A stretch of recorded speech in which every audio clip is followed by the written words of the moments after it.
Saudações, torcedores do Denver Broncos. Está começando aqui mais um Tailgating Mile High Brasil. De novo, a gente aí comentando um pouco antes da partida, né? A gente lança esse vídeo aí para vocês no sábado, como vocês estão assistindo, e estamos gravando ainda na quinta-feira. Então, se aparecer alguma coisa daqui até sábado, você já sabe que é por isso que a gente não comentou.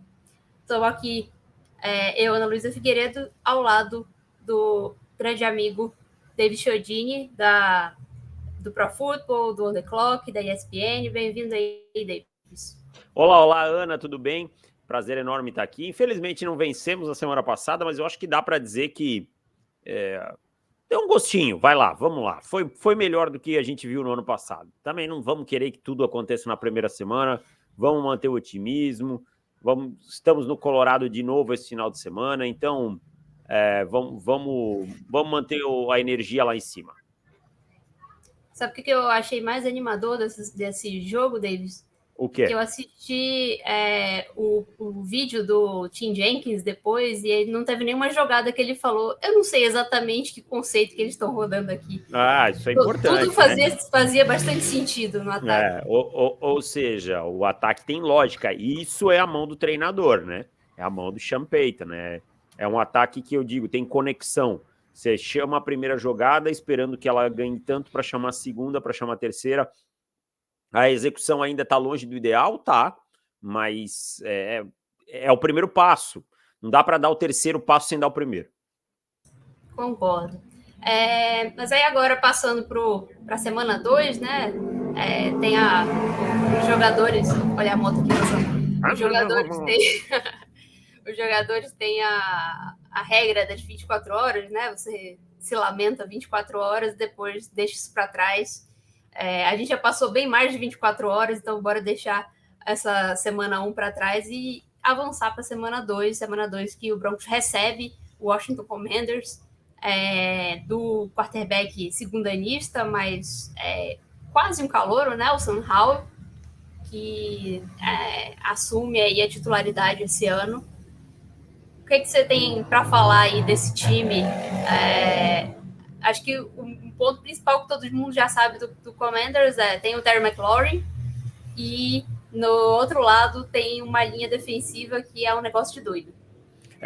O ataque, assim, é um pouquinho complicado tirar parâmetro do Washington Commanders, não tirando os méritos da vitória dos Commanders, porque eles enfrentaram aquilo que a gente imagina ser o pior time da liga, né? Que é o Arizona Cardinals. E venceram até com uma dificuldade um pouco maior do que se esperava. Foi 20-16. O ataque... Vamos lá, o Sam Howell jogou bem? Não. Essa é a verdade. Não foi bem, não foi um grande jogo do Sam Howell, tá? Tudo bem, é o primeiro jogo dele com o time sob seu comando. Mas o Sam Howell não cuidou tão bem da bola, sofreu um fumble que acabou virando um touchdown. É um quarterback que ainda está hesitando um pouquinho, né? Não está tão fluido. Obviamente, com o passar do tempo, a ideia dos Commanders é que ele seja mais fluido, e ele tem lá um coordenador que a gente conhece muito bem, que é o Eric Bieniemy, que trabalhou tanto tempo no Kansas City Chiefs, que já nos deu tanta dor de cabeça.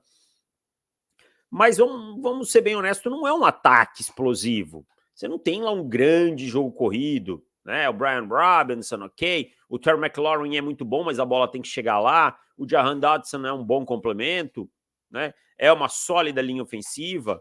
E o seu quarterback é o Sam Howell. Então, assim, eu acho que esses 20 pontos contra o Arizona Cardinals meio mostram um pouquinho o que é esse ataque. Agora, do outro lado da bola, você frisou muito bem, tem uma linha defensiva muito forte. Tem o Jack Del Rio, que é um coordenador extremamente agressivo, que consegue mixar coberturas, cover quarters, cover one, mostra looks diferentes. Você tem Jonathan Allen no miolo da linha com o Ron Payne. Você tem Montez Sweat, que é um cara que é muito bom também contra o jogo corrido. Então, a fortaleza desse time, para mim, está na linha defensiva. Concordo. E esse time também a gente vai provavelmente ter o Jerry Jeudy de volta, né? O que você acha que adicionar o Jerry Jeudy no nosso ataque pode causar aí positivamente, no caso, para nós? É importante porque a gente está muito com esse small game, né? é um jogo que a gente não consegue verticalizar. E a gente não consegue verticalizar, primeiro porque o Peyton segurou um pouquinho a rédea, e eu não vejo problema nenhum nisso. Segundo, porque o Russell Wilson ainda não é um quarterback que está com a confiança de volta, com a confiança alta. Então a gente não tem uma arma em velocidade. O Courtland Sutton, ele não é um deep guy. Ele é um cara grande que vai vencer bolas contestadas, né? Que vai conseguir usar bem o seu corpo, correndo rotas para proteger a linha de passe e tudo mais. Tem ótimas mãos. Mas nós precisamos de uma arma vertical com qualidade correndo rotas. Não é só velocidade. E esse elemento, quem traz no Denver Broncos é o Jerry Jeudy. Então a gente precisa manter essa ameaça vertical. Não estou dizendo que é para a gente lançar bolas constantemente no fundo do campo ou não. Mas se a gente não tiver a ameaça, a gente facilita demais a vida da secundária. Eles têm um bom safety no Cameron Kerr, eles têm um calouro promissor no Emmanuel Forbes, no corpo de cornerbacks, mas o resto da secundária não me empolga tanto. É Benjamin St-Juste, é Kendall Fuller, é Derek Forrest, são caras que Jeremy Reeves, são caras que não estão perto assim da prateleira mais alta da NFL. Né? São aqueles famosos operários. Maus jogadores? Não necessariamente. Mas jogadores que a gente tem confrontos que a gente pode tirar proveito.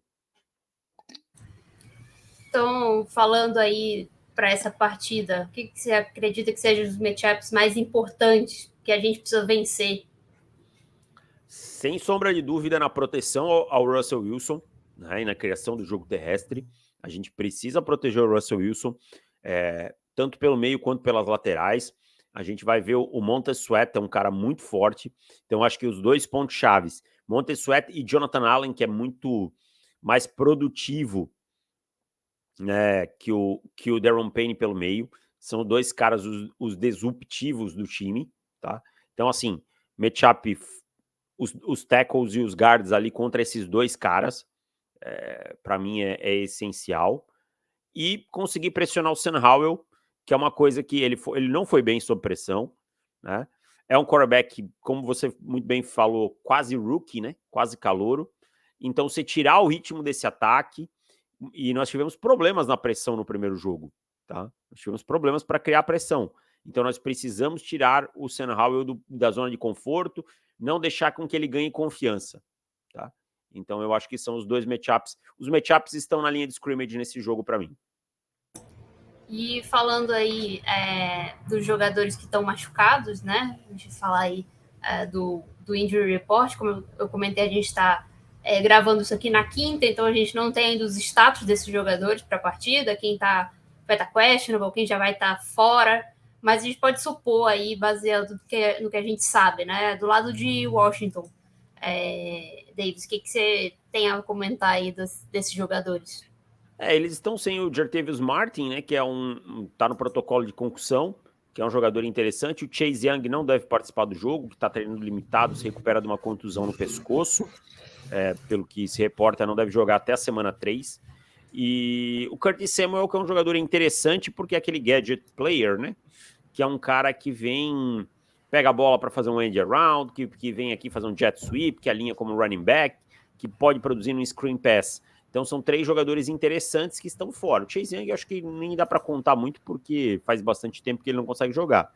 Então são os problemas. Nós precisamos que o Jerry Jeudy esteja em campo do nosso lado, como você falou muito bem. A gente não deve ter o Greg Dulcich, né? Mas DJ Jones também treina limitado, é importante que esteja em campo. O Frank Clark esteja em campo, né? Nós precisamos de toda ajuda no pass rush possível, como eu falei, para tirar o Sam Howell do ponto de conforto, da zona de conforto, não deixar com que ele ganhe confiança justamente contra a gente. Verdade. Então, agora para a gente já fechar aí, você já comentou quais que são os matchups mais importantes, mas qual que você acha que seria a grande chave para Denver sair de campo com a vitória? Para mim, novamente, proteger o seu quarterback, tá? O Russell Wilson não pode jogar. Ele está num estágio, nesse momento, em que o Peyton começa um processo de reconstrução da confiança do Russell Wilson. Nós não podemos quebrar o Russell Wilson mentalmente no segundo jogo. É muito estranho ter que falar isso de um quarterback que chegou custando tanto e com tanta pompa, mas eu acho que a gente tem que deixar isso de lado nesse momento e focar no que é a realidade. É um quarterback que precisa de uma reconstrução no sentido de confiança. Então ele não pode ficar lançando turnovers, não pode ficar lançando sob pressão e tendo passes incompletos. Ele teve um alto número de passes completos no último jogo, mas passes seguros. E eu acho que passa por aí. Então, friso novamente, se a gente não conseguir pressionar o Russell Wilson, a gente perde esse jogo e entra numa espiral que pode ser perigosa, sabe? Em relação ao nosso quarterback. Então, trabalhar a proteção, às vezes trabalhar com 6 homens na proteção, às vezes trabalhar com 7 homens na proteção quando vai para um deep shot, eu não vejo problema nenhum. E o Sean Payton, nesse tipo de coisa, ele é espetacular. Trabalhar os passes rápidos, né? Leituras rápidas, pum, pum, solta a bola, eu acho que é fundamental. E apesar do resultado, eu acho que o jogo 1 pode ser um bom primeiro passo aí para ele reconstruir a confiança dele, porque no final das contas ele teve sucesso no que ele tentou, né? Apesar de não ter tentado nada muito arriscado, no que ele tentou ele foi até que bem. Sim, eu concordo. Eu acho que dentro do que foi pedido, ele foi bem. É isso então, pessoal. Vamos torcer aí para Denver sair com a vitória, para dar uma acalmada nas coisas, né? Uma acalmada nos ânimos. Acho que vai ser muito difícil para o time se sair da semana 2, sair de 2 jogos em casa com 2 derrotas. Então, acho que esse jogo aí é extremamente importante para a gente ir para a semana 3, enfrentar o Dolphins fora de casa, pelo menos aí com a possibilidade de não entrar numa sequência de derrotas, né? Exatamente, sendo 2 em casa ainda pior, né? Exato. É isso, então, muito obrigado, Davis, pela presença e Go Broncos. Valeu, tamo junto, até semana que vem.